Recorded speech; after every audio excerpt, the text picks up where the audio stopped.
palestra. E, para tanto, vamos iniciar com a composição de nossa mesa. Gostaria de chamar à frente a secretária adjunta da OAB Guarulhos, doutora Ana Paula Menezes.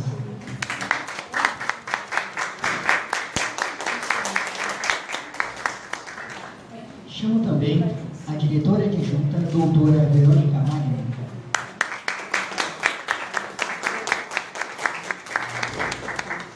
Chamo ainda a diretora adjunta, doutora Paula Montinho.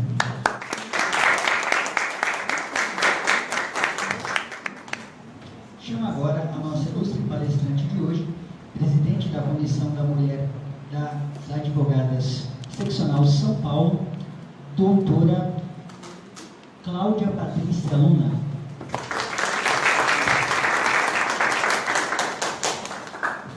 Chamo ainda a presidente da Comissão das Mulheres Advogadas, doutora Valéria Norberto.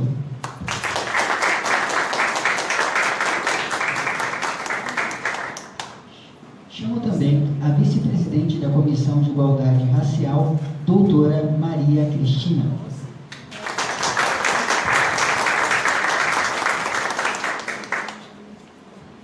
Chamo também a vice-presidente de Direitos Humanos, responsável pelo núcleo de refugiados, doutora Dalila Figueiredo.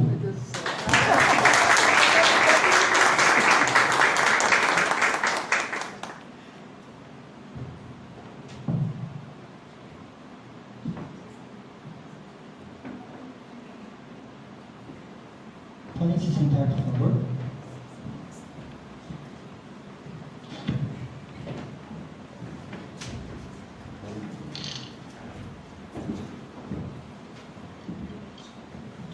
Para dar início aos trabalhos da noite, eu passo a palavra à nossa à nossa secretária adjunta, doutora Ana Paula Menezes. Boa noite, agradeço a presença de todos e todas aqui hoje para tratar de um assunto de tamanha importância, que é a violência contra a mulher, racismo, sexismo e feminicídio, uma luta de todos. Hoje vamos ter aqui a honra de ouvir uma palestra da doutora Cláudia Patrícia Luna, presidente da Comissão da Mulher Advogada da Seccional São Paulo, uma mulher guerreira que vai nos trazer aqui um grande conhecimento pela sua experiência. Também gostaria de agradecer a doutora Valéria Norberto, presidente da Comissão da Mulher Advogada, que brilhantemente organizou esse evento hoje, em conjunto com a Comissão da Igualdade Racial, representada aqui pela doutora Maria Cristina. Agradeço, doutora Valéria, agradeço, doutora Maria Cristina. Então, vou voltar a palavra agora ao nosso cerimonialista, porque tenho certeza que todos nós queremos mesmo ouvir a palestra da doutora Cláudia. Obrigado. Eu gostaria de registrar aqui a presença de algumas autoridades antes de dar continuidade à nossa palestra.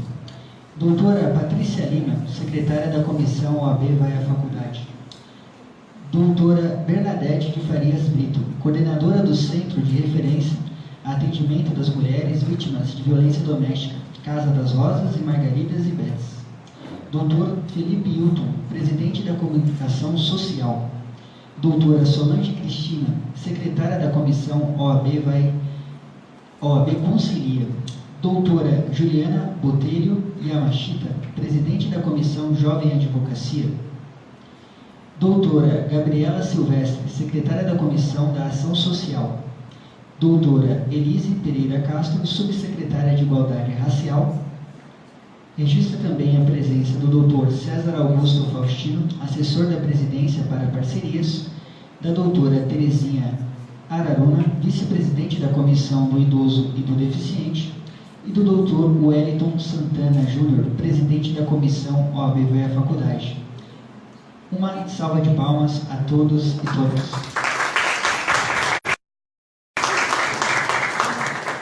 Sem mais delongas, gostaria de convidar a diretora adjunta, doutora Verônica Magna, para realizar a leitura do currículo da nossa ilustre palestrante de hoje.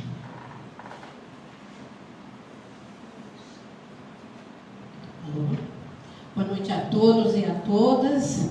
É com grande honra que nós vamos agora discorrer o currículo da nossa palestrante, doutora Cláudia Patrícia de Luna.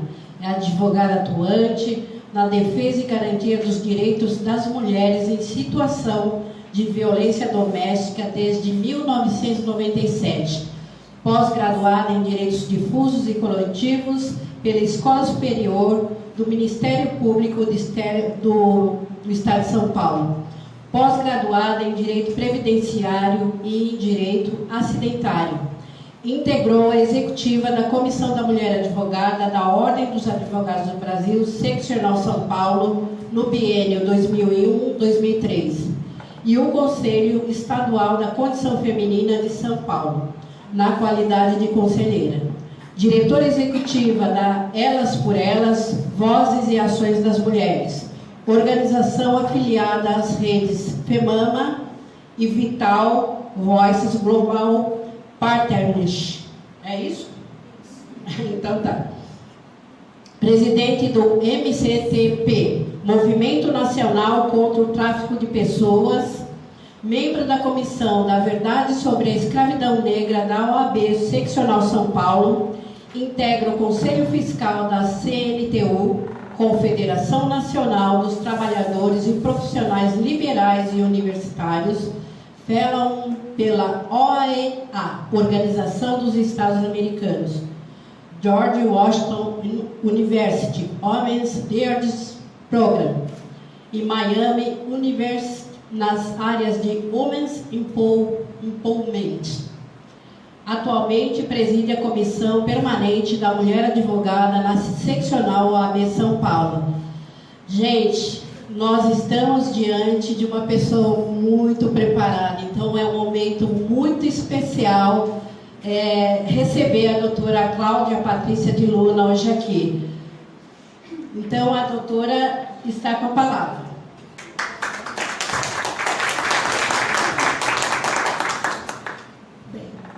Boa noite a todas e a todos. Eu quero dizer que é uma grande honra e uma grande alegria estar hoje aqui na OAB Guarulhos, ser recebida com tanto carinho. E eu quero agradecer a doutora Valéria Norberto, que é a nossa presidente da Comissão da Mulher Advogada da Seccional, a doutora Maria Cristina, que é vice-presidente da Igualdade Racial, doutora Ana Paula, doutora Patrícia Lima, doutora Bernadette, e rever as minhas queridas mestras, doutoras Terezinha Araruna e doutora Danila Figueiredo. Não é? É um dia de reencontro, isso me faz uma mulher mais feliz, porque doutoras Terezinha Araruna e doutora Danila foram pessoas que me conheceram enquanto jovem advogada e acompanharam o meu crescimento e foram pessoas decisivas na minha formação, foram mulheres que abriram caminhos para que eu chegasse até aqui nesse lugar. Então, a minha gratidão imensa a todas vocês, e eu faço esse agradecimento especial nas pessoas, das minhas queridas doutora Dalila e doutora Terezinha Araruna. Bem, antes de começar, eu gostaria de contextualizar um pouco. Quando nós falamos de violência contra a mulher, nós estamos aqui em pleno período de 16, o calendário internacional, mas 21 dias o calendário nacional referente aos 21 dias de ativismo pelo fim da violência contra a mulher.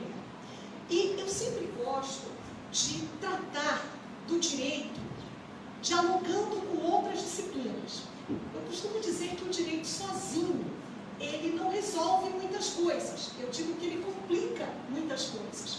Então, o direito, ele é tão dinâmico que é necessário que ele possa dialogar com outras disciplinas. E eu irei fazê-lo na noite de hoje. Peço licença, senhoras e senhores, para que eu possa fazer esse diálogo do direito com disciplinas como a história e também com disciplinas como a psicologia social, por exemplo.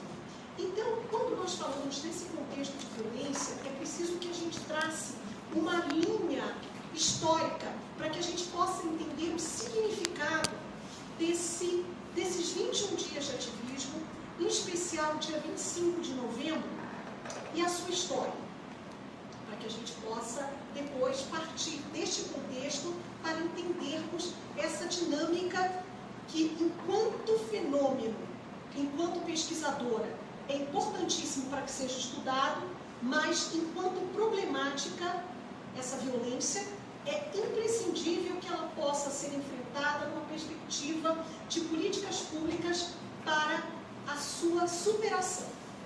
Então veja, o dia 25 de novembro, ele traz como simbologia histórica a luta de 3 mulheres, na verdade eram 3 irmãs, oriundas de uma família rica, muito bem sucedida na República Dominicana, que é um país na América Latina e do Caribe, as irmãs Maria Teresa, Pátria e Minerva, as irmãs Mirabal.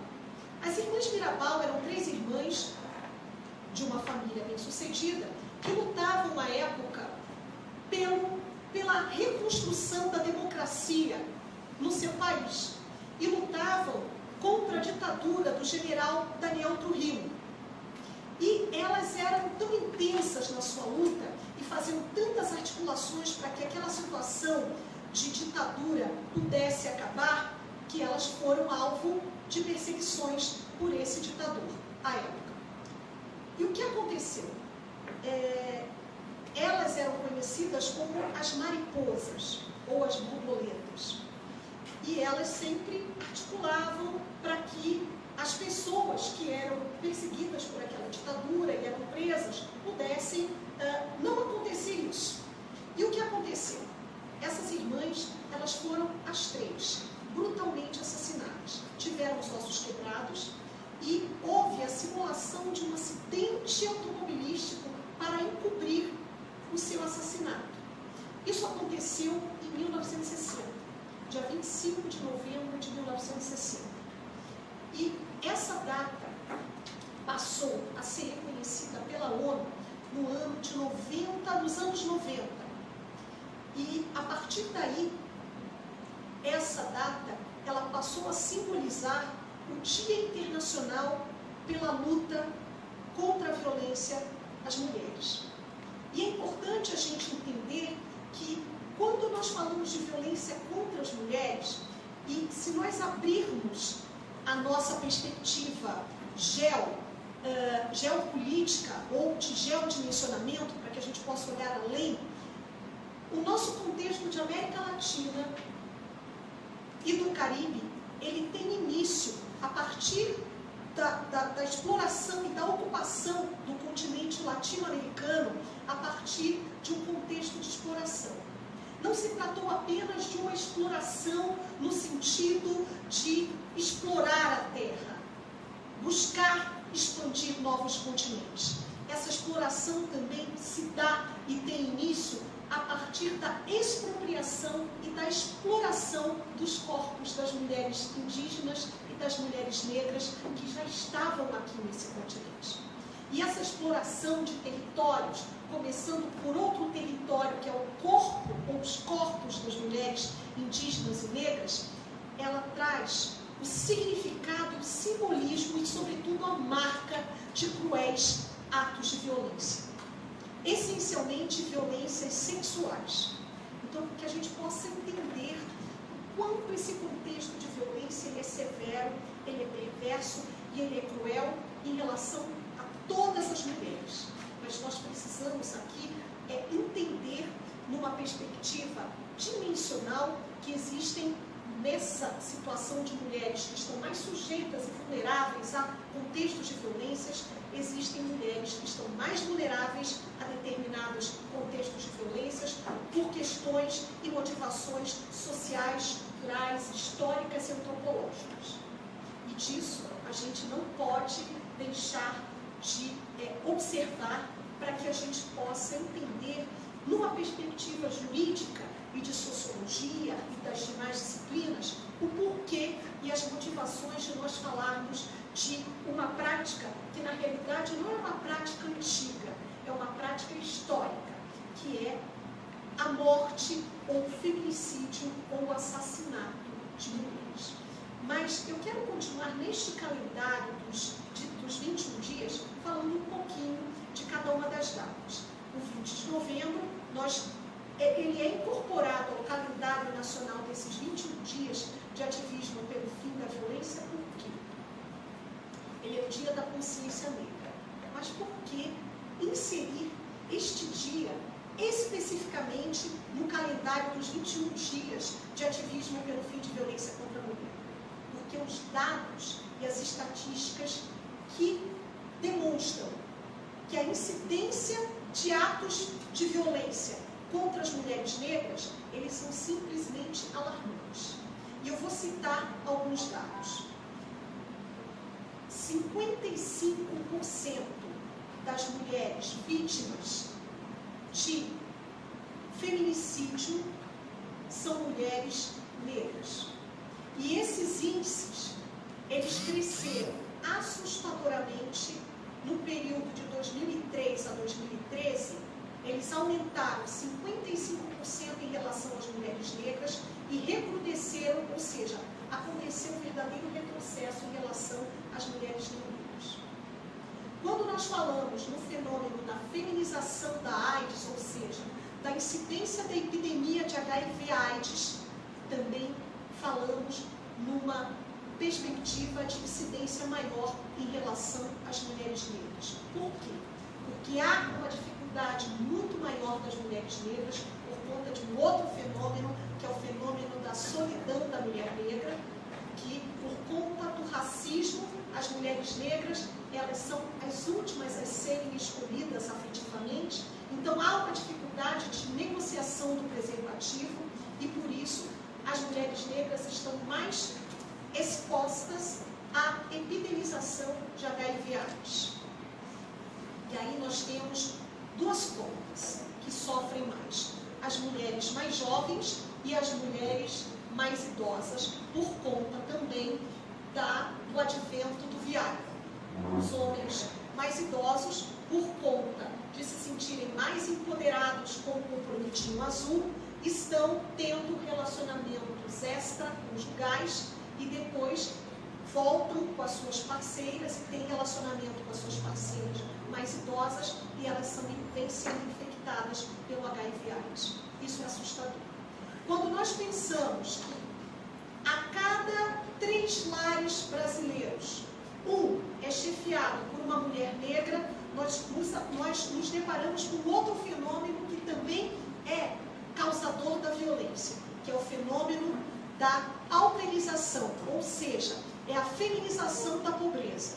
Se a pobreza no Brasil, ele tem uma cara, tem uma cor e tem um sexo, é a cara da mulher negra.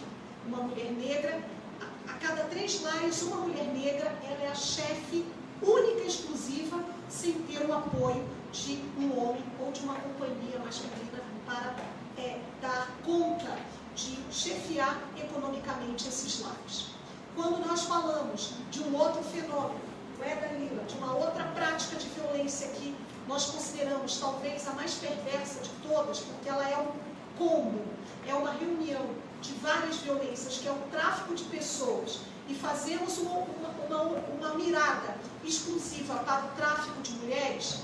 Nós sabemos que esse tipo de prática, 70% das pessoas que são afetadas pelo tráfico para fins de exploração sexual são mulheres. E desse universo de 70% de mulheres que são afetadas pelo tráfico humano, pelo tráfico para fins de exploração sexual, 89,7% são mulheres negras que estão na faixa etária dos 15 aos 29 anos. Então veja, quando nós falamos de todas essas questões, a gente precisa, para entender essas demonstrações estatísticas, a gente precisa partir de um outro parâmetro para entender de que dinâmicas são essas que dão base ou que dão motivação ou suporte a essas violências. E aí nós precisamos falar daquela estrutura, ou seja, do que dá base ou do que dá o recheio para essas dinâmicas relacionais que causam essas violências. E aí nós precisamos falar de 2 pilares que fundam, que alimentam essas estruturas que vão causar essas desigualdades e, consequentemente, motivar essas violências. Nós vamos falar do que a gente chama do machismo e do racismo estruturais, enquanto formas de motivar ou talvez de dar forma ou de dar assim uma configuração a essas violências. E mais uma vez, o que a gente precisa entender para que esse racismo estrutural ele fique, digamos assim, mais definido para nós?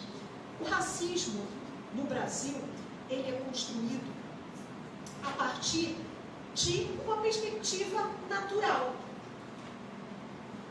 e também a partir de uma construção do chamado racismo científico, em que nós tivemos cientistas como Cesare Lombroso, criminologistas, criminólogos e médicos, e aqui no Brasil, Nina Rodrigues, que também foi um dos estudiosos de Cesare Lombroso. Cesare Lombroso e Nina Rodrigues, ambos, eles traziam como pressuposto para justificar o racismo compreensões darwinistas, no sentido de que pessoas negras, a partir da sua cor, elas eram mais propensas à criminalidade, ou estavam mais propensas ao exercício do esporte, ou eram menos inteligentes ou menos capazes, por exemplo, de se agregar numa ótica ou num agrupamento familiar.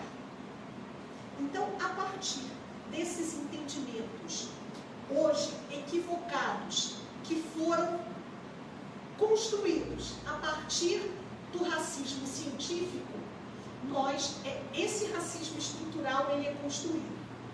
Então, se a gente fizer um retrocesso histórico, o racismo científico ele também ajuda a construir esse racismo estrutural à medida em que também dá suporte a uma teoria que nos anos 1800, ou seja, já no século XIX, considerando que o nosso Brasil ele tem uma história de 75% de existência sob a égide da escravidão, ou seja, quando nós falamos de tráfico humano, o Brasil ele não inova, porque ele já nasce na sua estrutura histórica traficando pessoas do continente africano, dos mais diversos países ou das mais diversas localidades do continente africano, para que sejam submetidas a todo tipo de exploração, para que a gente possa ter essa dinâmica de Brasil que nós temos hoje. Só que o que a gente precisa entender é que o primeiro carregamento de pessoas em situação de escravização, o primeiro carregamento de negros e negras escravizados no continente africano chega ao Brasil em meados do século XVI, mais especificamente em 1533. E uma das curiosidades é que essas pessoas, muito diferentemente, quando falam que pessoas negras são descendentes de escravos, não. Pessoas negras são descendentes de rainhas, reis, juízas, de comerciantes, de empresários, empresárias, tinham um contexto cultural, familiar, identitário, onde estavam. E foram extraídos, foram retirados dos seus contextos familiares para que fossem escravizados aqui. E dentre as curiosidades históricas, é muito interessante a gente colocar que essas pessoas, na verdade os homens e as mulheres, antes de entrarem nos chamados navios negreiros ou tumbeiros, tinham esse nome porque eram verdadeiras tumbas ou cemitérios em forma de navio, não é? Mais ou menos 2 milhões de pessoas foram traficadas, 11 milhões de pessoas foram traficadas da África para cá.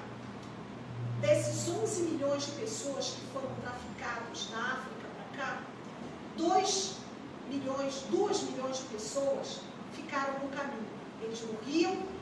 atirados dos navios ao mar.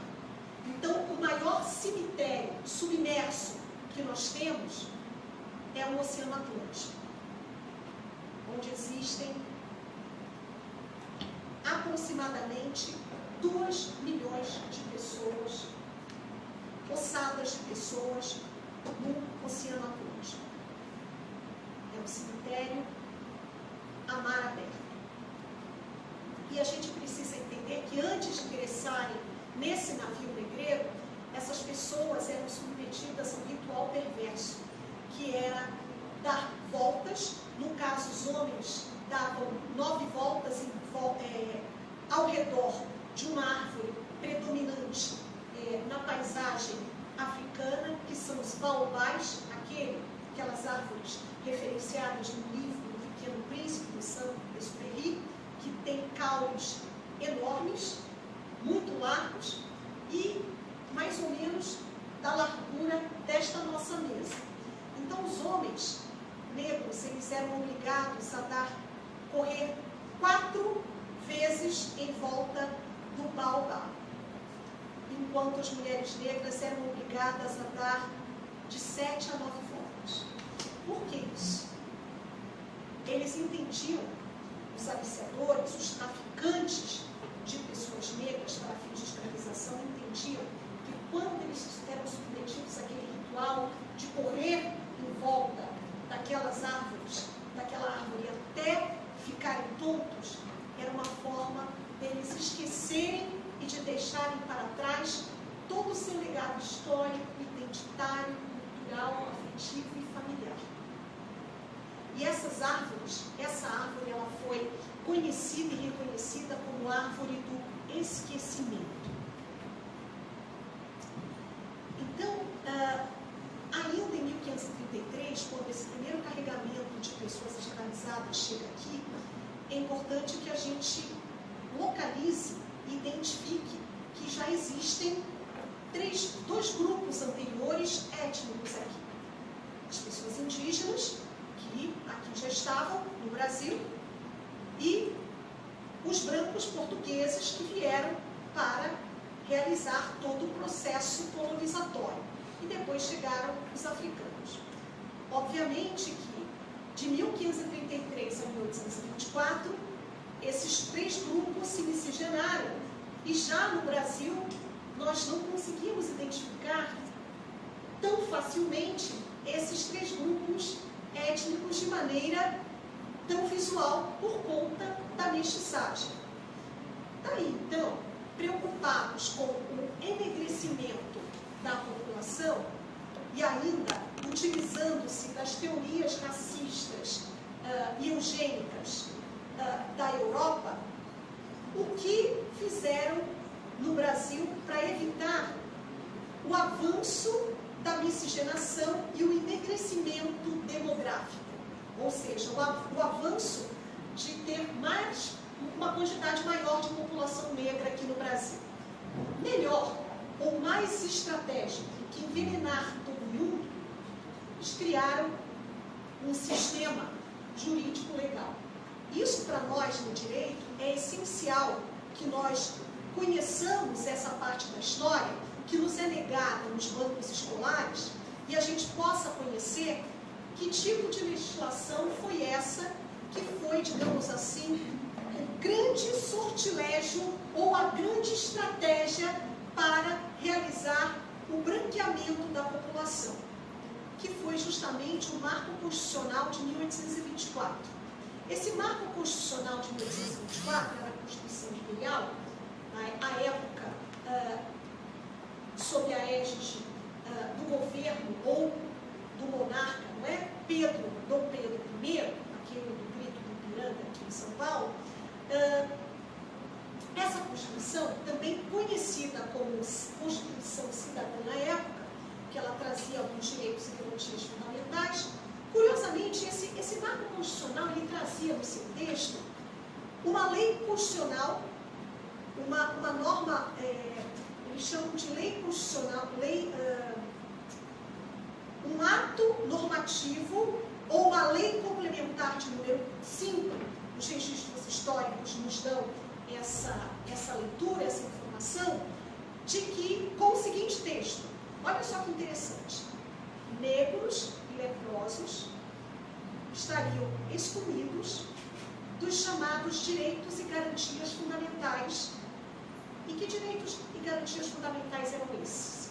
Era o direito à saúde, o direito à moradia e o direito à educação.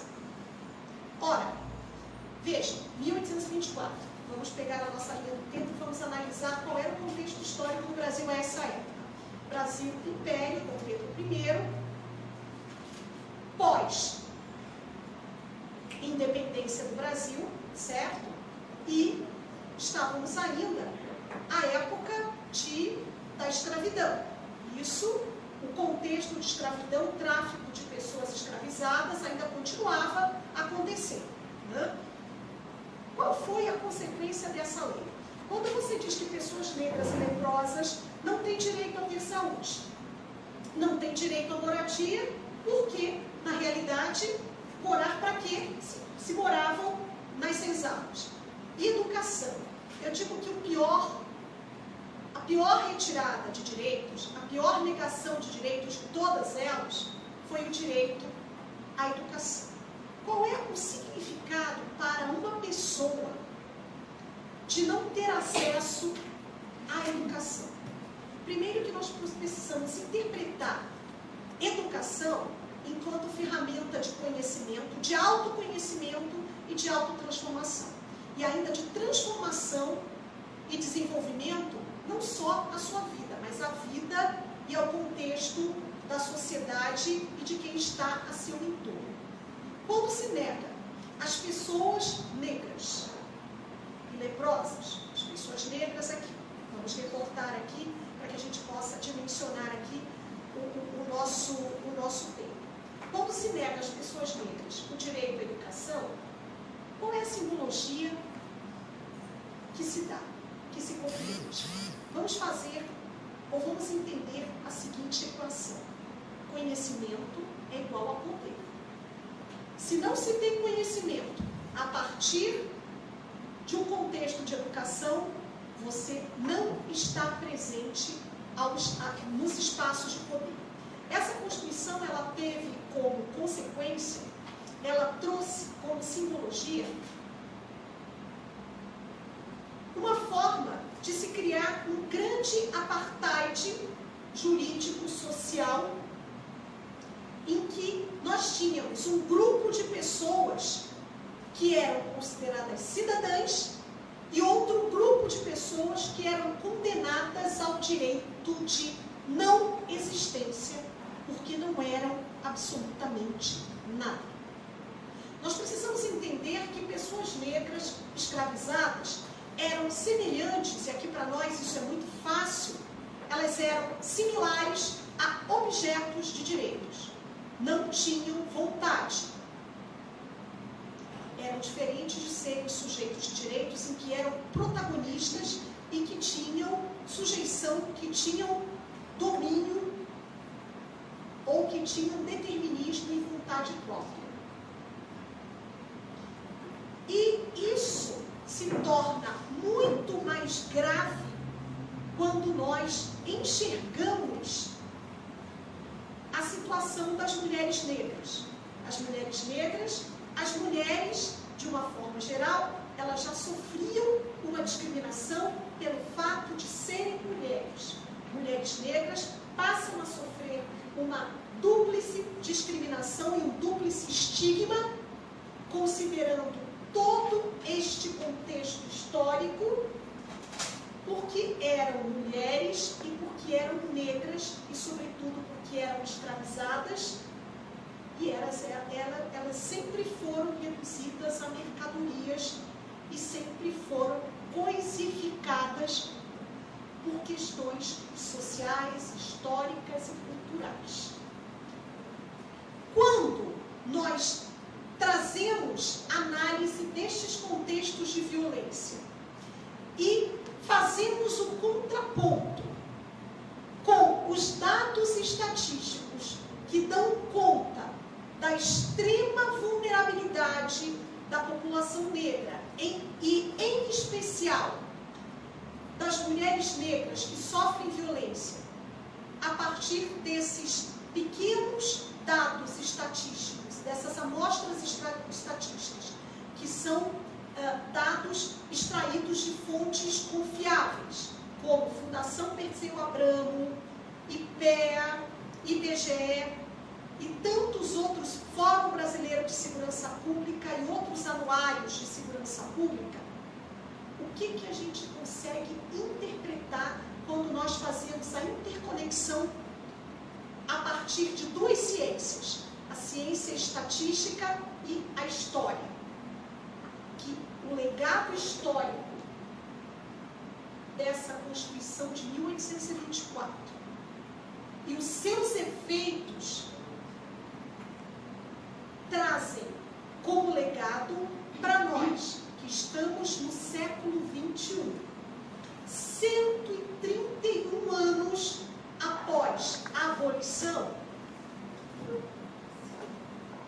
Esses dados demonstram que é como se aquela Constituição de 1824, aquela Constituição imperial, ela tivesse sido cuidadosa e hermeticamente cultuada até os dias de hoje, porque ela é o amálgama, ela é o grande recheio, ela é o cimento, ela é a medula desta estrutura vertebral, dessa estrutura que constrói o chamado racismo estrutural.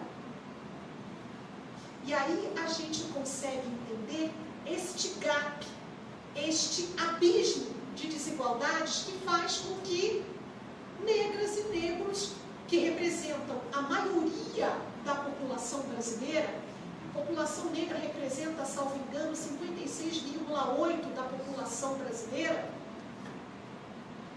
que é majoritariamente negra, ela não esteja em espaços de poder e decisão. E é por isso, e não por mimimi, ou por racismo perverso ou reverso, que nós precisamos sim falar sobre violência contra a mulher negra, sobre consciência negra e sobre protagonismo de pessoas negras.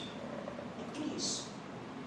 E, infelizmente, este capítulo da história, que é real, jamais nos foi legado, jamais nos foi destinado enquanto conhecimento, porque as práticas do racismo estrutural aqui no Brasil, elas tiveram dimensões perversas a ponto de se negar a existência desse racismo. Nós fomos criados, principalmente nos anos de chumbo, nos anos da ditadura, entendendo que o Brasil não existia racismo, que havia uma cordialidade ou uma harmonia entre as raças. Não havia. Não é? Aparentemente sim, era algo esquizofrênico.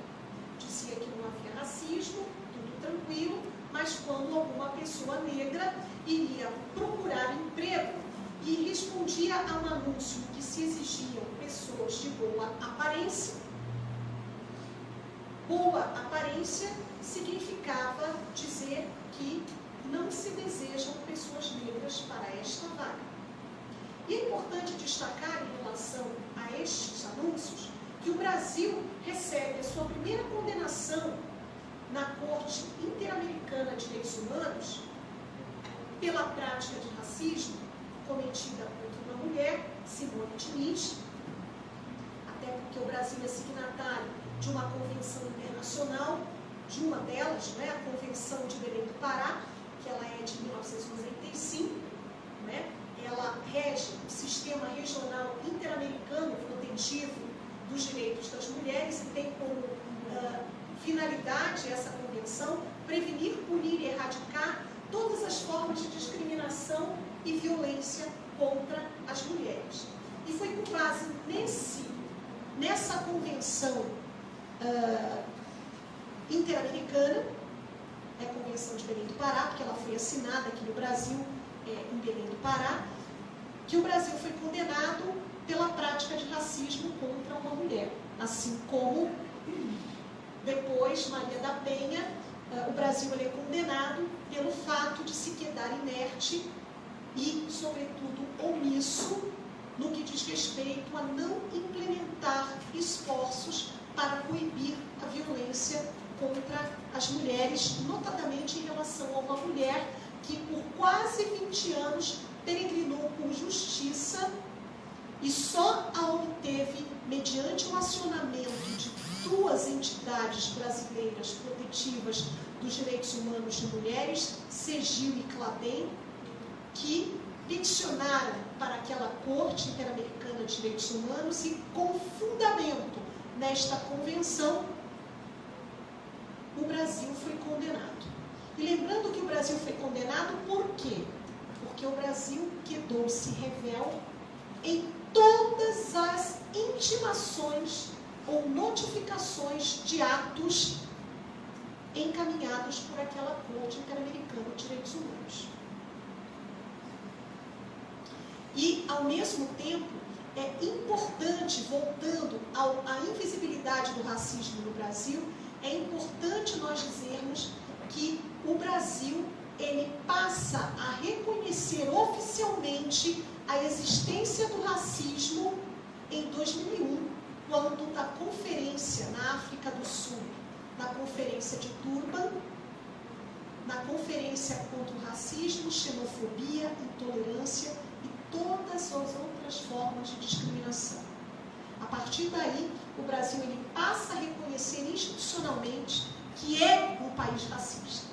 E isso traz como consequência o dever do Brasil de implementar uma série de políticas públicas para prevenir e para coibir o racismo. Até porque o Brasil também é, desde os anos 60, signatário da Convenção das Nações Unidas contra racismo, xenofobia e intolerância.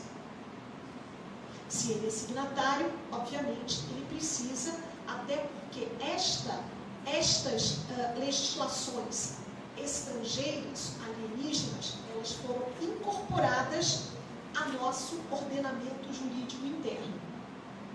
E se há uma violação dessas legislações, por certo, quem acionar essas cortes internacionais, entendendo e compreendendo que essas formas de violências constituem violações de direitos humanos, com certeza poderá resultar numa condenação ao Estado brasileiro. Por que eu falei tudo isso? Cansei os senhores.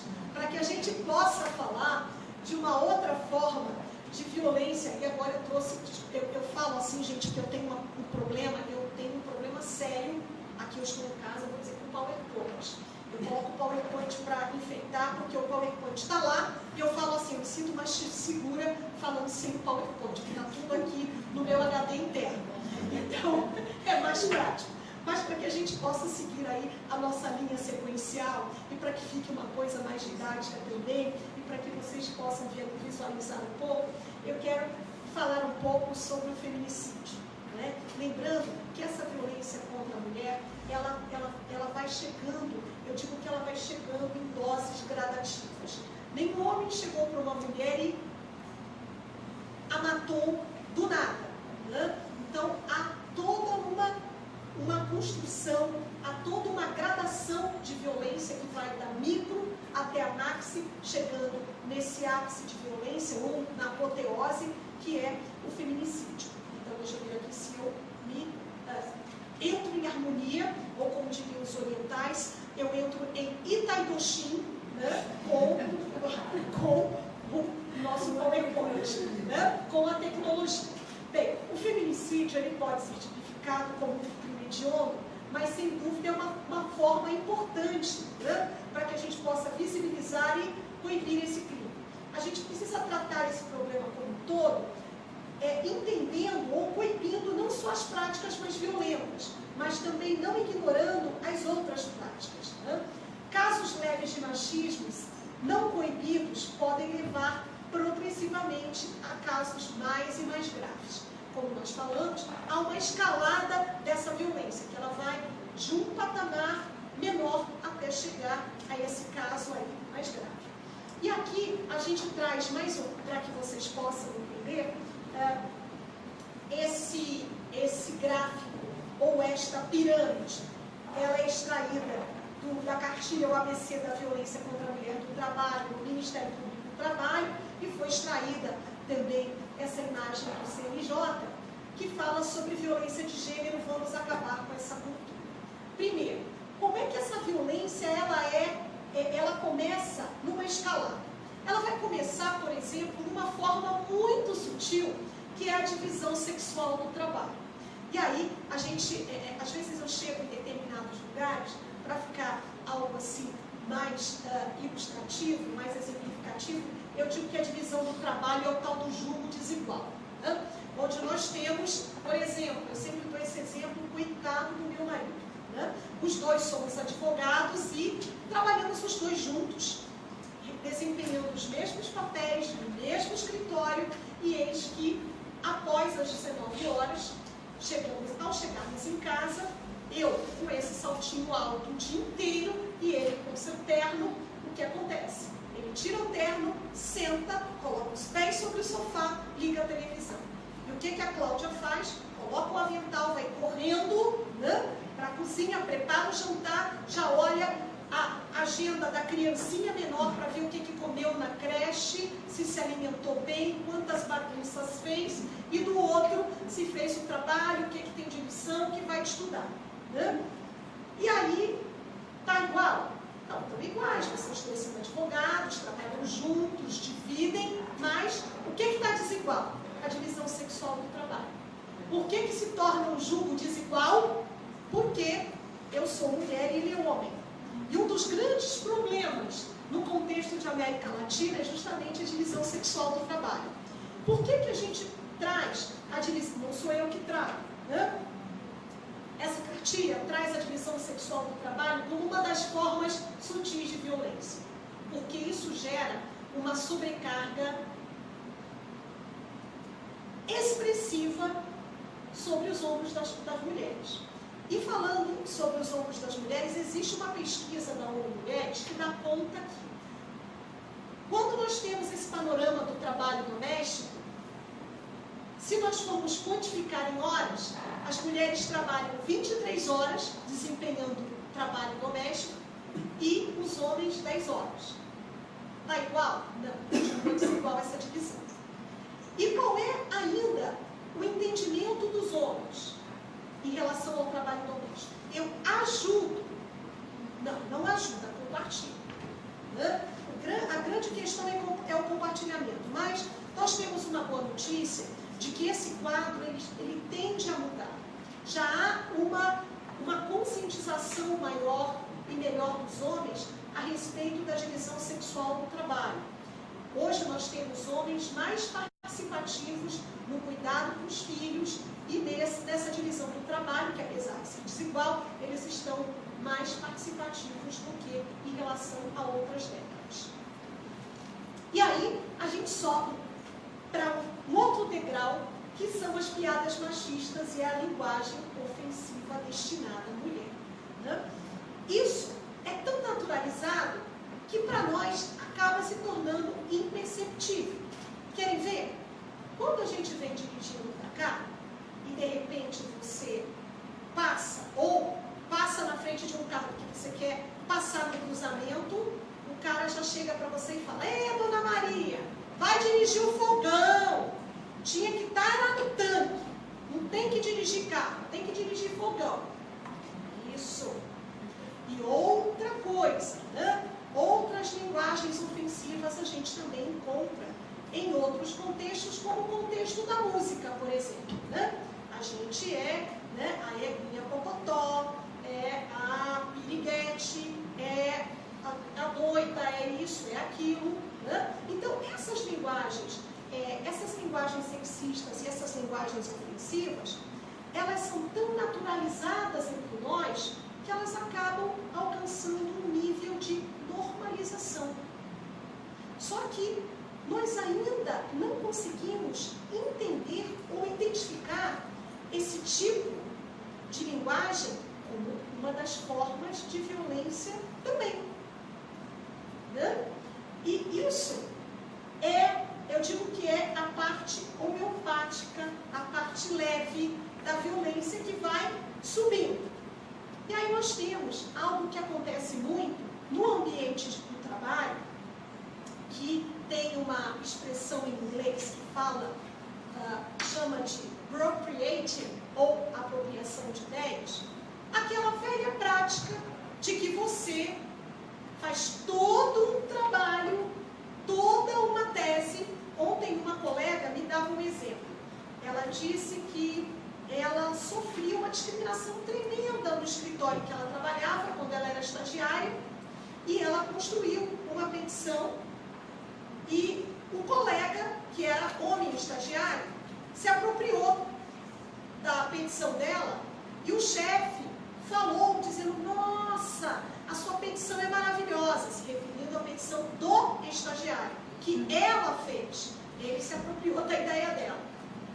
Era tão boa a petição que ele utilizou, ficou estabelecida como modelo no escritório. Então, ele se apropriou da ideia que era dela.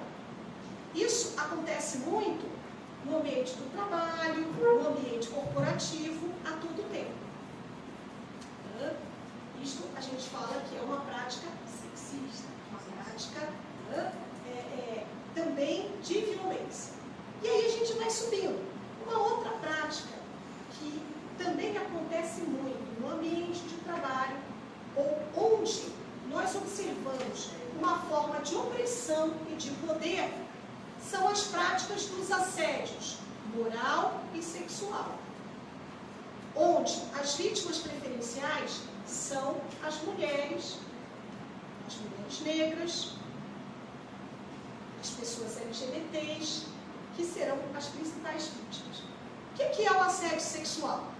Aquela prática em que alguém com ascendência de poder, o chefe, vai, através desta importunação, dessa prática do assédio, prometer ou coagir ou ameaçar a mulher no ambiente de trabalho, oprimindo-a e em troca de favores sexuais.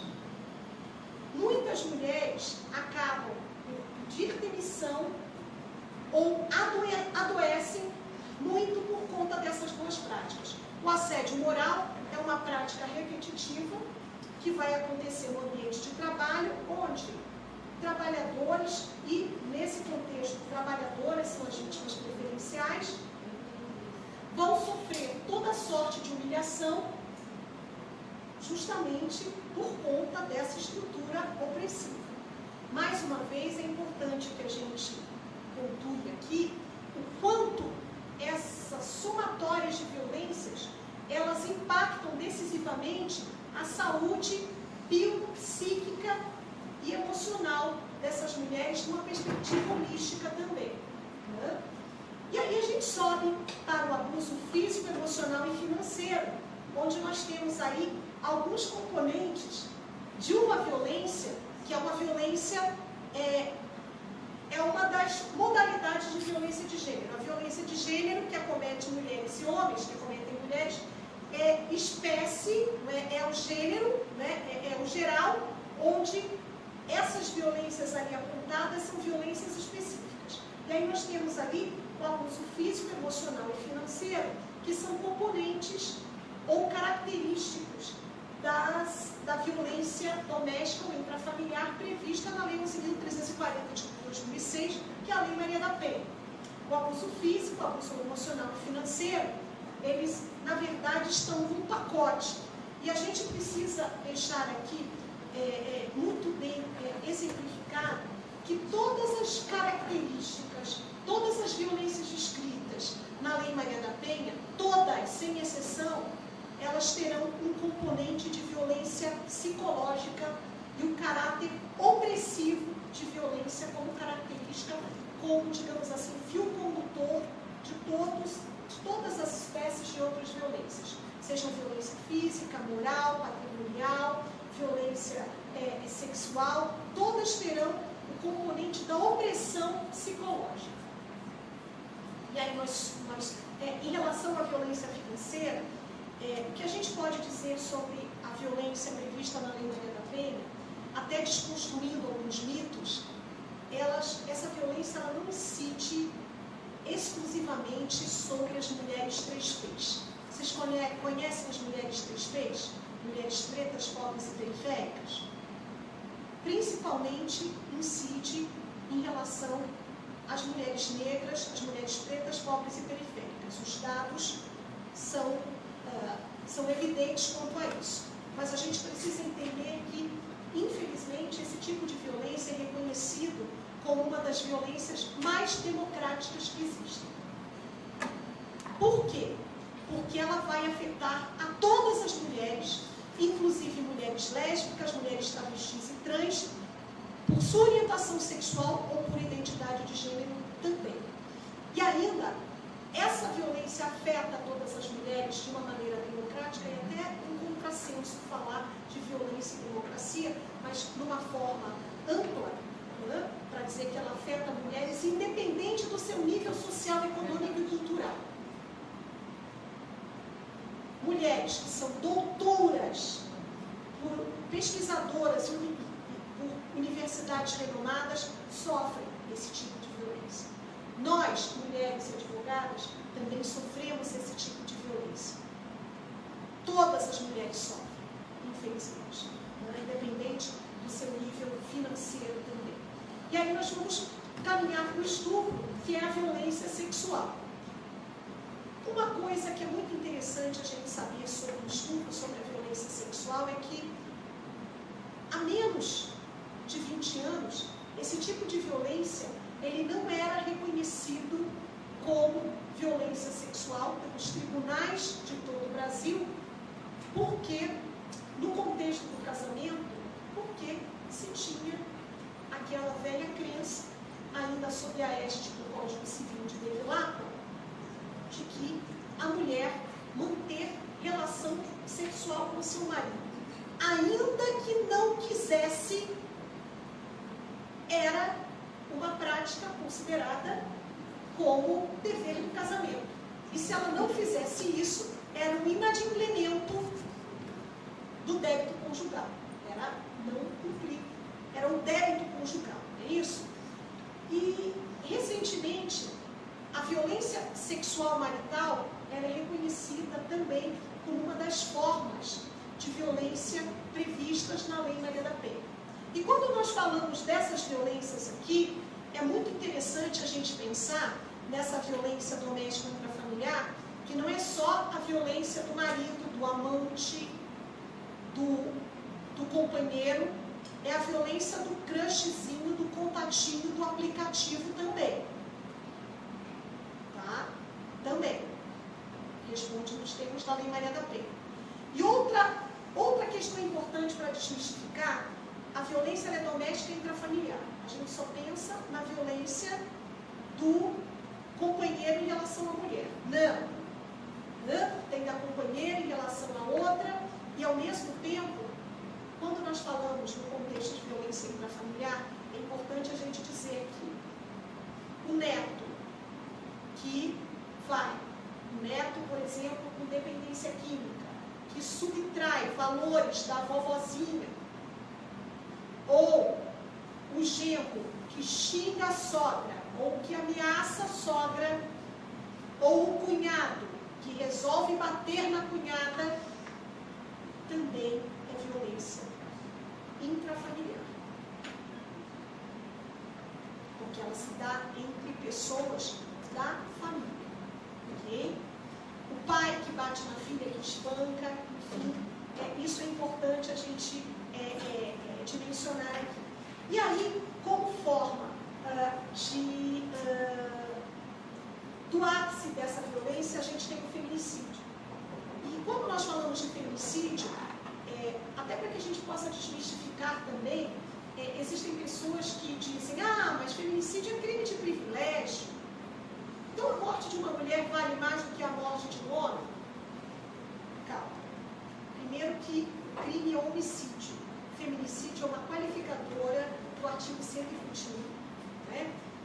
feminicídio ele é caracterizado pelo fato da mulher ser assassinada pelo fato de ser mulher. E tem como característica ser um crime de ódio e ser uma prática criminosa evitável. E aí a gente pensa inicialmente nos feminicídios íntimos, aqueles que decorrem das práticas de violência norteadas pela Lei Maria da Penha quando elas se tornam mais agudas. E a socióloga da Universidade de Brasília, doutora Lourdes Cordeiro, ela desenvolveu uma pesquisa em que ela consegue visualizar que 50% dos casos de feminicídio acontecem justamente quando as mulheres romperam a relação. Às vezes elas já romperam a relação já faz um tempo e o cara ainda acha que tem a posse e o domínio sobre aquela mulher, sobre o seu corpo, sobre a sua vida. Ele mata. E o que a gente também pode falar desse feminicídio, esse é o chamado feminicídio íntimo. São esses feminicídios que nós diariamente observamos e constatamos aí nas mídias. São esses índices de feminicídio que fazem com que o Brasil ocupe a triste estatística de ser o 5º país no mundo que mais mata mulheres. Isso é extremamente grave, isso é extremamente sério. Isso é uma vergonha para nós, porque nós estamos pessimamente mal colocados no cenário internacional. E alguma coisa precisa ser feita. E é por isso que nesse calendário dos 21 dias de ativismo, existe um dia específico, que é o dia 6 de dezembro, que é o dia de homens pelo fim da violência. Aí existe a campanha do Laço Branco. Qual é a simbologia do 6 de dezembro nos 21 dias de ativismo? Esse dia, ele tem como simbologia histórica o massacre de Montreal.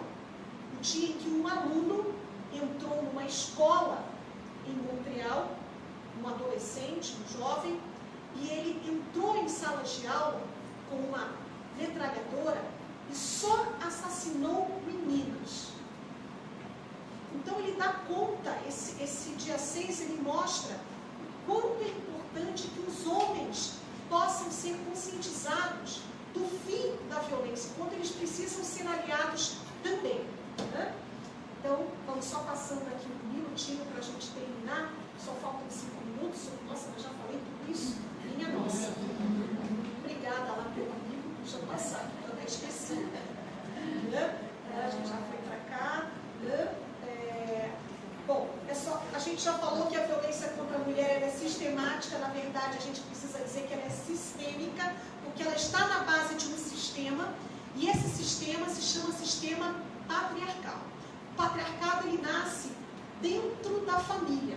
Lembra que nós aprendemos nos nossos cursos, na nossa faculdade de Direito, no nosso curso, na introdução ao estudo de Direito, ao Direito Romano, a figura do pater familias, ou do patriarca. Então, o regime patriarcal, ele tem início a partir da família, onde você tem a figura do pater, ou do pai, ou do patriarca, como centro da família, e aquela pessoa onde está centrado o poder.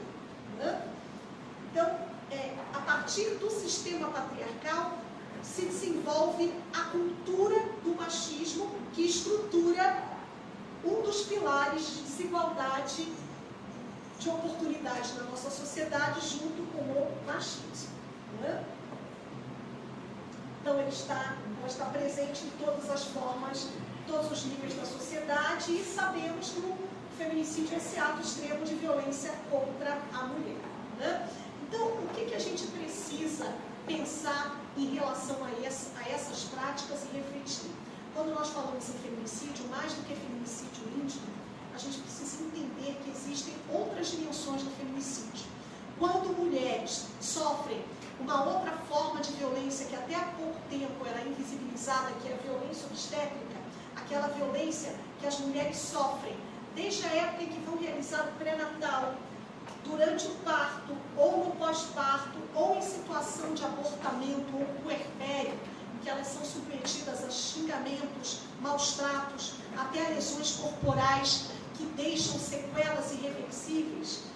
E quando uma mulher, ela morre em decorrência desta violência obstétrica, e os números não se mais uma vez, a cada 10 mulheres que sofrem violência obstétrica, 4 são mulheres negras. Mais uma vez, essa cifra coloca as mulheres negras, por conta do racismo estrutural e do racismo institucional, em situação de vulnerabilidade. Se uma mulher morre, negro ou não, independente da sua etnia, da sua origem, de violência obstétrica, o que a gente consegue observar?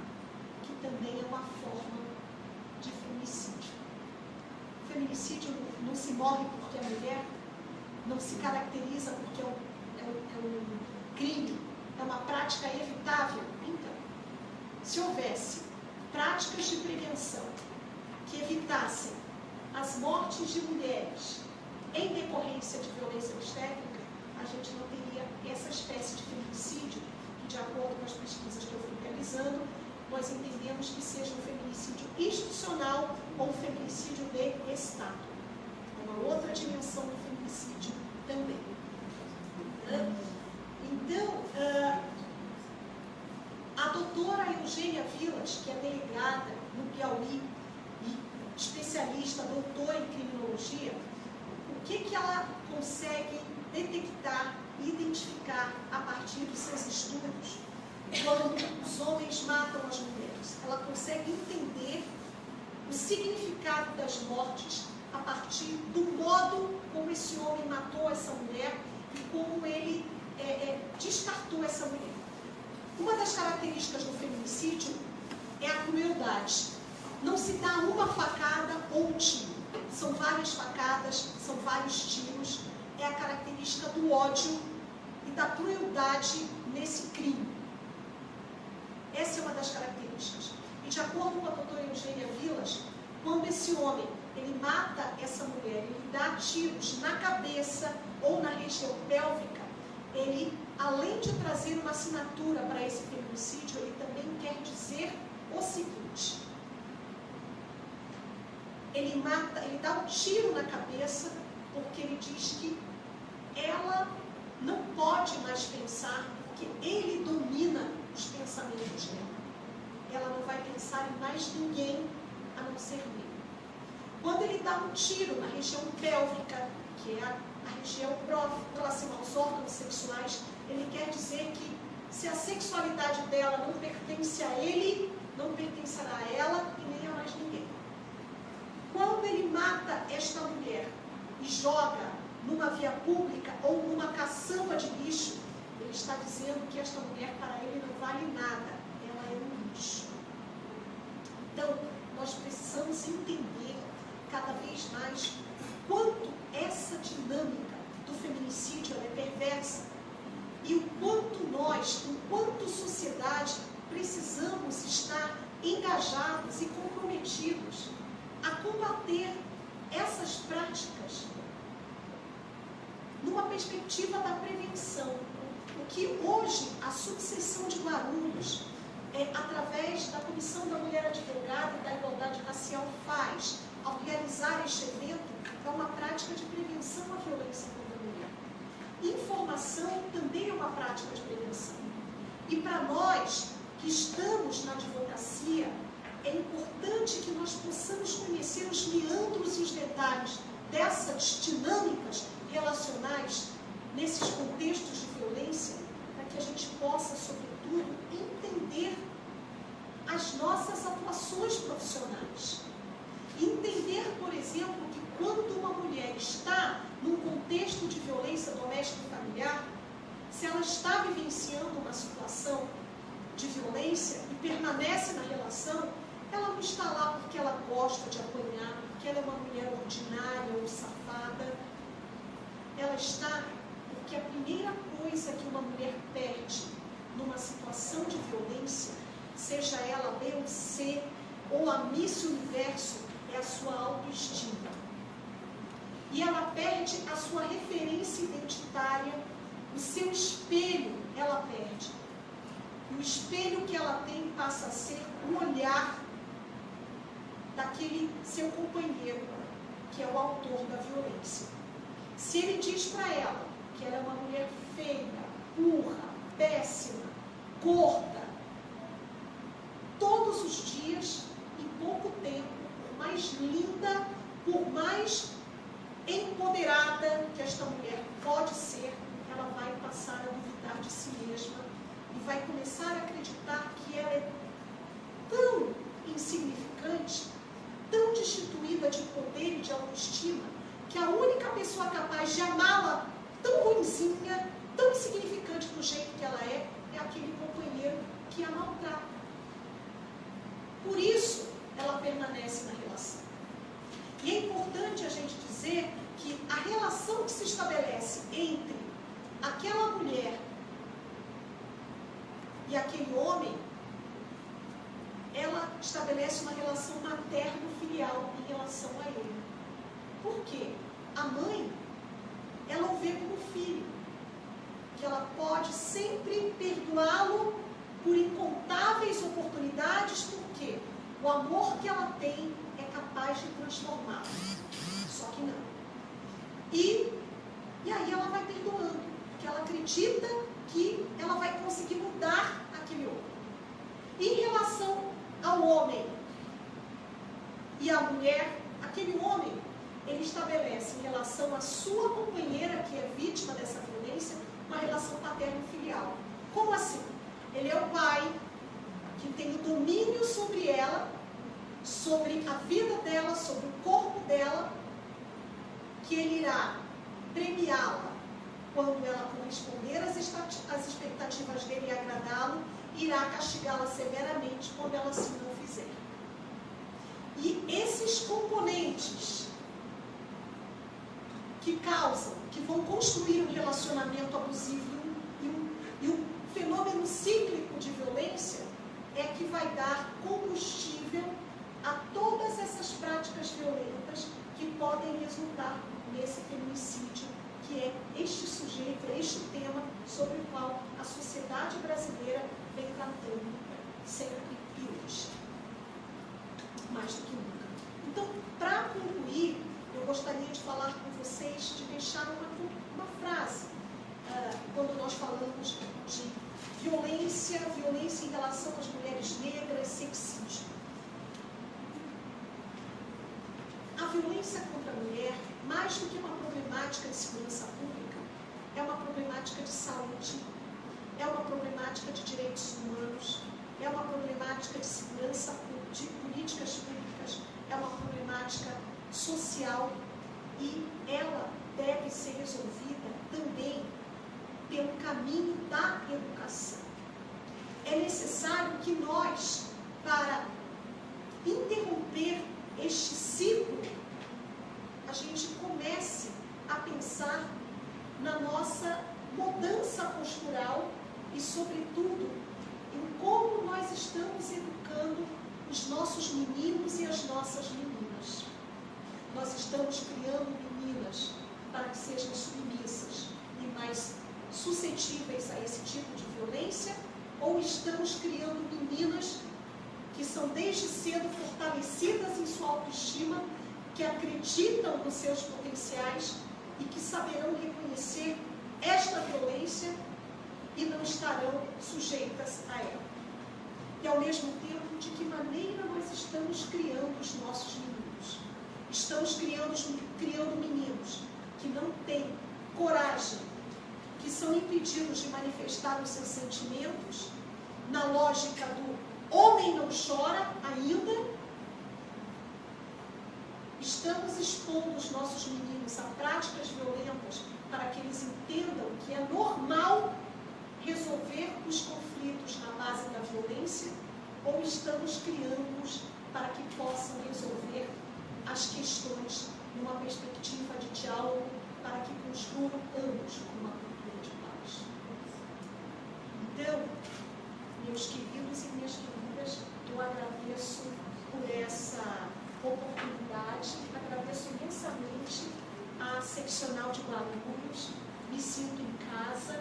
Muito obrigada, doutora Valéria, doutora Cristina, doutora Ana Paula, doutora Beth, doutora Verônica, doutora Patrícia, minhas queridas doutora Dalila e doutora Terezinha Laruna, e obrigada pela paciência de cada um e de cada uma de vocês. Muito obrigada.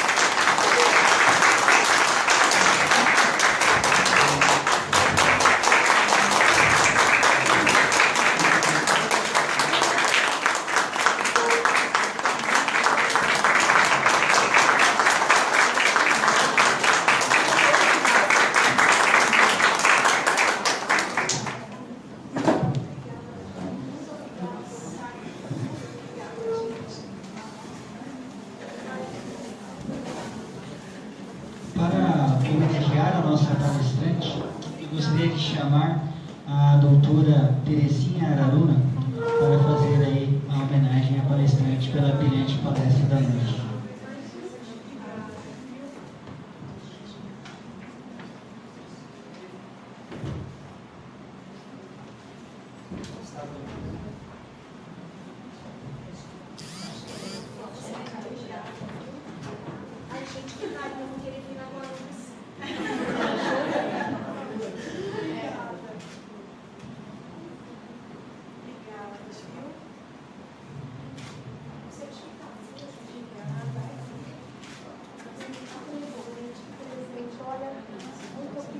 Gostaria também de pedir que a doutora Gabriela Silvestre entregue o certificado de nossa palestrante. Nossa, gente, olha, estar aqui com vocês hoje, para mim, é um verdadeiro presente. Minha gratidão a vocês. Me contem conosco, com a Comissão da Mulher Advogada. Nós estamos aqui nessa perspectiva de diálogo, sempre prontos aí para responder a vocês. Contem com essa soldada. Obrigada, sim.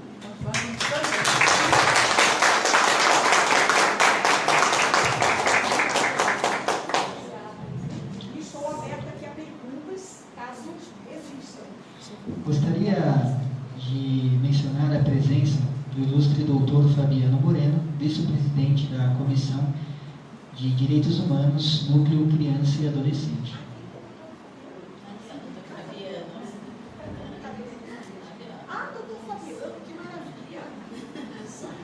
Para dar continuidade ao nosso evento e caminhar ao encerramento, eu retomo a palavra à doutora Ana Paula Menezes. Fiquei estarrecida, doutora Cláudia, com os dados históricos trazidos e também pela estatística, né? E quando eu vi aqui o tema que nós temos hoje, violência contra a mulher, racismo, sexismo, feminicídio, uma luta de todos. Olha o tema da nossa palestra, a doutora falou muito a respeito disso. É uma luta nossa, nós advogados, nós advogadas, nós formadores de opiniões, nós temos que adotar meios e métodos para combater a violência. Estar aqui, como a doutora falou, já é um começo, né? Então nós temos que caminhar, nós temos que lutar, nós temos que combater. Vamos agora abrir aqui a perguntas. Alguém gostaria de fazer alguma pergunta para a doutora Cláudia? Eu tenho. Sim, vamos lá. Doutora, primeiro parabéns, assim, eu sou ativista, feminista, e tudo que você falou realmente tem todo sentido. Eu tive um pai muito aberto à minha educação, e eu acho que é por conta da minha falta dessa educação que eu tenho essa postura hoje. E eu tenho um filho de 12 anos. E eu não tão jovem. E eu falo para ele que eu crio meninos para que respeite meninas. E a questão também das meninas da minha família, né, minhas afilhadas, tal, que eu falo que elas têm que ser empoderadas, têm que ir atrás de informação, porque é exatamente o contexto que você falou. A minha pergunta é a seguinte: como você vê a justiça restaurativa nas questões de violência contra a mulher? Olha, eu penso que ainda é algo muito novo, mas é importante, é essencial que a gente tenha esses episódios, essa nova dialética, essa nova dimensão de justiça, essa nova alternativa de solução de conflitos, mas enquanto advogada que atua na área, eu penso que isso precisa ter um tempo.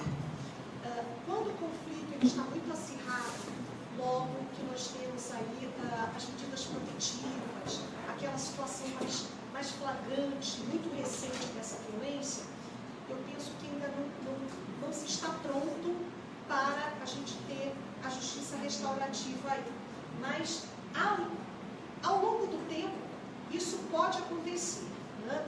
E uma outra dinâmica da justiça restaurativa que eu acho muito importante, que precisa acontecer, e é uma perspectiva sobre a qual a gente não fala muito, em relação às vítimas indiretas ou as vítimas diretas do feminicídio, que são os filhos dessa violência. Então, nesse aspecto, eu penso que a justiça restaurativa ela é muito importante, porque qual é a situação que nós temos? Nós temos uma mãe que foi morta pelo pai, que está no sistema, e essas crianças se tornam vítimas desse feminicídio. As meninas aí vítimas diretas desse feminicídio também. E olha a situação que se coloca. Em geral, essas crianças, elas ficam sob a guarda da avó ou da família materna. E para a família materna, o mantra que se constrói, ou que sempre se fala, é que o pai é o monstro, que o pai é o assassino, o ciclo do ódio vai continuar. Mas veja, independente de qualquer coisa, existiu uma construção de uma relação paterno-filial ali. E nem sempre aquele feminicida, aquele que matou a mãe, ele foi um homem violento, ele foi a figura paterna violenta para aquelas crianças. Ele pode ter sido um pai que foi bom. Então, o grande desafio que se coloca para a justiça restaurativa nesses casos é ser este instrumento que vai equalizar neste contexto de acirramento pós-morte, pós-feminicídio, que ainda vai ter reflexos entre a família materna, que tende a cultuar a figura da mãe, e ainda tem esse problema com a figura do pai, em equalizar isso para que aquelas crianças não se sintam culpadas, apesar de ter acontecido a morte da mãe, em ainda nutrir um sentimento de amor pelo pai. Então, a justiça, eu penso que a justiça restaurativa ela tem esse papel, e ela, não apenas com direito, mas utilizando-se de outras ferramentas, como a psicologia, ela vai conseguir construir isso numa outra perspectiva e numa outra dinâmica. E a gente precisa entender como isso vai acontecer. Não é fácil.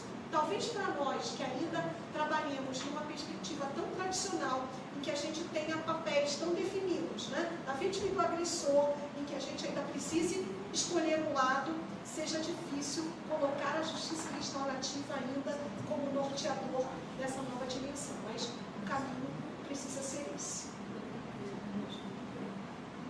Alguém mais? Mais alguma pergunta? Eu queria, só que você, meu Deus, eu queria que a sua aula sobre interseccionalidade. Ah, sim. Veja, a doutora Dalila traz aqui uma coisa que é muito importante para nós, advocacia, quando a gente trabalha nessa dimensão da violência doméstica e intrafamiliar e o direito de família, a gente precisa entender que existe uma questão interseccional aqui. Não dá para trabalhar de maneira estanque ou compartimentada. O conflito é o mesmo, a família é a mesma, as partes são as mesmas.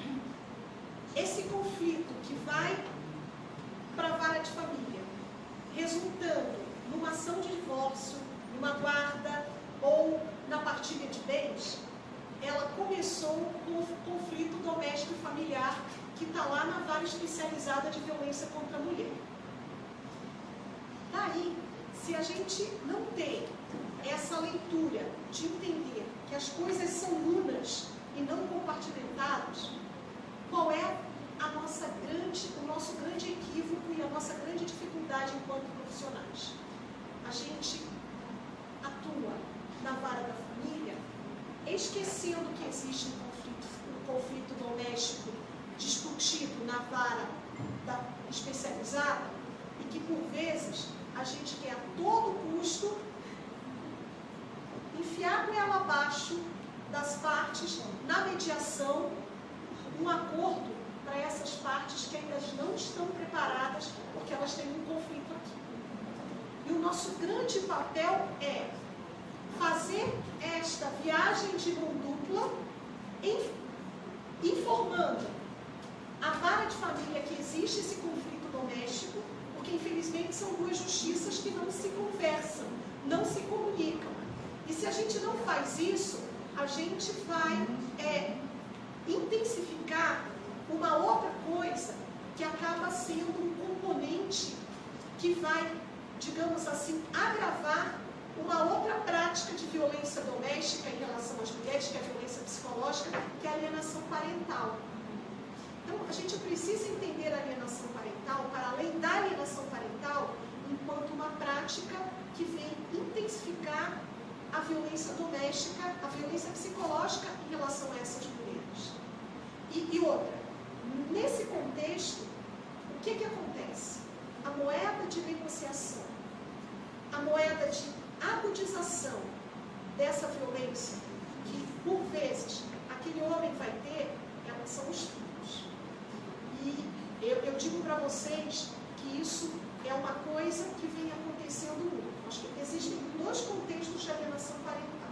Que existe, mas tem uma outra prática que vem sendo utilizada de maneira muito perversa nesse contexto, utilizando-se os filhos como uma forma de intensificar a violência psicológica em relação às mulheres. Isso, eles usam mesmo, acontece, de cometer violência sexual em relação às crianças, de cometer maus tratos, tudo isso porque ele sabe que é muito óbvio, ele não pode mais, porque ele já tem a protetiva, ele não vai mais poder praticar uma violência que seja tão extensiva em relação à mulher, porque ele já tem uma ordem judicial restritiva ali. Então ele tem um outro panorama que o favorece. E qual é esse campo de atuação que ele sabe que vai melindrar a mulher? São as crianças, são os filhos. Recentemente, eu estou com um caso que está me deixando assim muito triste. É um caso de justiça de guarda, onde na hora da violência, pelo fato da violência ser tão grave e ela não ter estrutura econômica para levar o filho, a criança ficou sob a guarda do pai. E aí, fica sob a guarda do pai por quê? Vai no Sejusc, faz a mediação, ela não entende, acha que a guarda vai ficar ali só naquele período e depois eles vêm para os nossos escritórios para que a gente possa anular aqueles acordos malfadados e mal feitos. E aí a criança ficou com o pai. E tem a protetiva aqui, tem a ação penal na vara especializada de violência contra a mulher. O que acontece?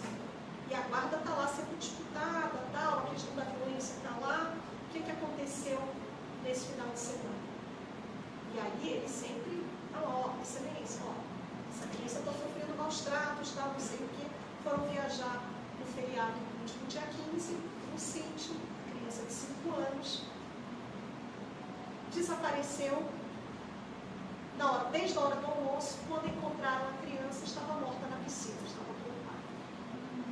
E aí o que acontece? Veja, o almoço foi 1 hora. Como é que uma criança some?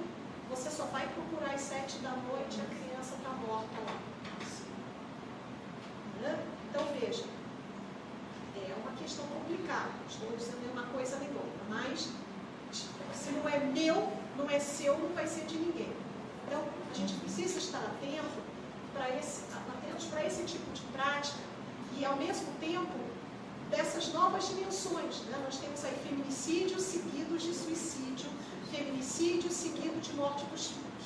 Que é uma melhor maneira de destruir uma mulher do que matar os seus filhos? É uma morte em vida. Você acabou com a mulher. Então, às vezes, eles se matam, não matam a mulher diretamente. Eles se matam e matam os filhos. Então, a gente também precisa, nesse contexto de violências, observar o quanto as crianças elas sofrem esses impactos, dessas violências, consequentemente.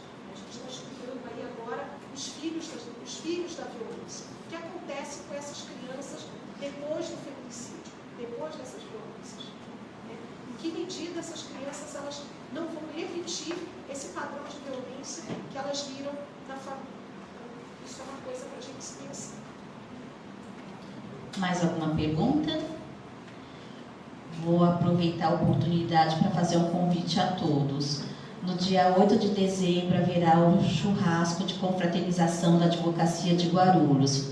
Vai ser no dia 8 de dezembro, na Mansão Cananéia, no Jardim Tranquilidade, das 13 às 18 horas. Os convites estão sendo vendidos aqui na OAB pelo valor de R$ 75. Se alguém quiser aproveitar a oportunidade, já comprar hoje, a doutora Verônica tem aqui para vender, porque são limitados, tá? Nós temos um número de convites, a hora que encerrar, não podemos vender mais. Também gostaria de fazer um agradecimento ao Dr. Jonathan, que abrilhantou aqui o nosso cerimonial. Também gostaria de agradecer ao Dr. Felipe Hilton, presidente da Comissão de Comunicação. Gostaria também de agradecer a Simone, da Comissão de Comunicação. Gostaria também de agradecer a nossa colaboradora, a Maiara, também, que nos auxiliou aqui hoje. Gostaria de agradecer a todos os presentes. Gostaria de agradecer, em especial, a doutora Cláudia Patrícia de Luna, que veio a brilhantar aqui a nossa noite, trouxe muito conhecimento. Um prazer estar novamente com todos vocês, com a doutora Natália, também da Comissão da Comunicação, que chegou agora. E assim declaro encerrados os trabalhos. Boa noite a todos.